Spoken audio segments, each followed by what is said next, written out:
This week, Siskel and Ebert review Al Pacino, Robert De Niro, and Val Kilmer in the crime thriller Heat. Anthony Hopkins is the mercurial president and Oliver Stone's Nixon. And Robin Williams confronts the nightmare lurking inside Jumanji.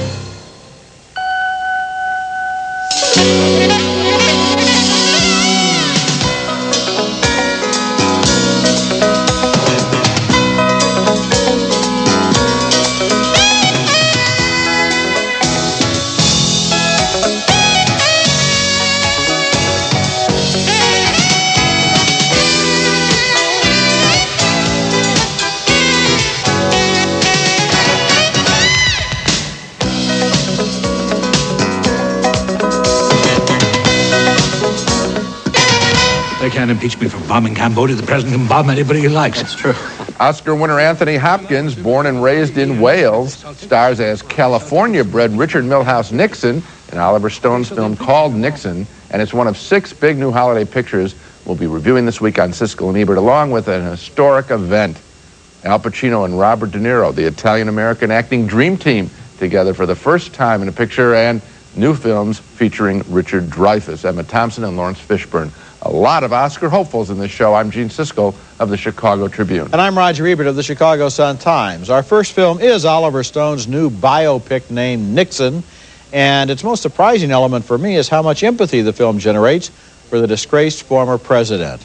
Oliver Stone makes no secret of his left-wing convictions, and going into the movie, I think I basically expected to see Attila the Hun in a suit and tie.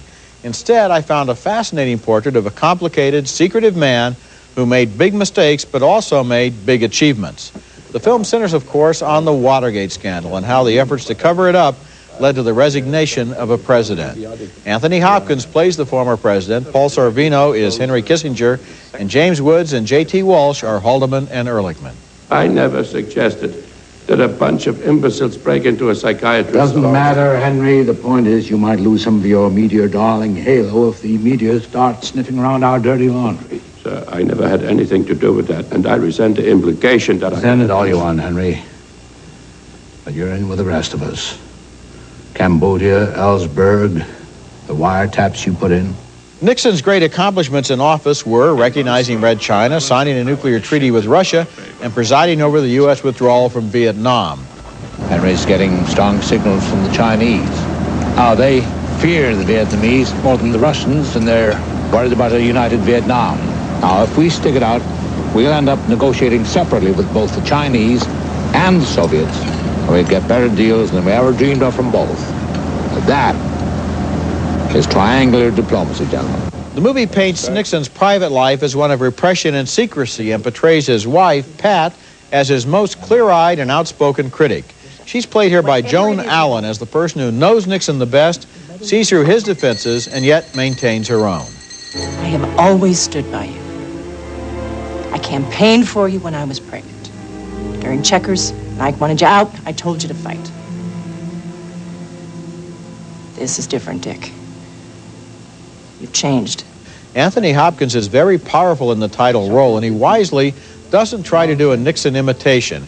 He suggests Nixon rather than impersonating him, and the result is powerful, almost Shakespearean, a performance of a man who tastes both glory and the ashes of his own self-defeat. This is one of the best films of the year. I think so too, Roger, and I think that you're right in describing how Hopkins approaches the role, not mimicry, but the emotion, the being, the uncomfortableness of this man. Joan Allen probably is the lock to win Best Supporting Actress for She's fabulous for in this playing film. Pat Nixon. It's uncanny in looking, but also feeling the brittle kind of quality there. I think the movie's a little tougher on Nixon than you're suggesting. You seem to suggest even-handedness. I think the sins are in clear relief here. But what is great is that a bigger picture is drawn, a psychological portrait. It's all there on screen. That's the greatness of the film. I didn't mean to suggest the movie is easy on him. What I'm trying to suggest is that it creates empathy. Well, it's poetic about the flawed man, and Yes, that's what I like. Yes. Okay, our next movie.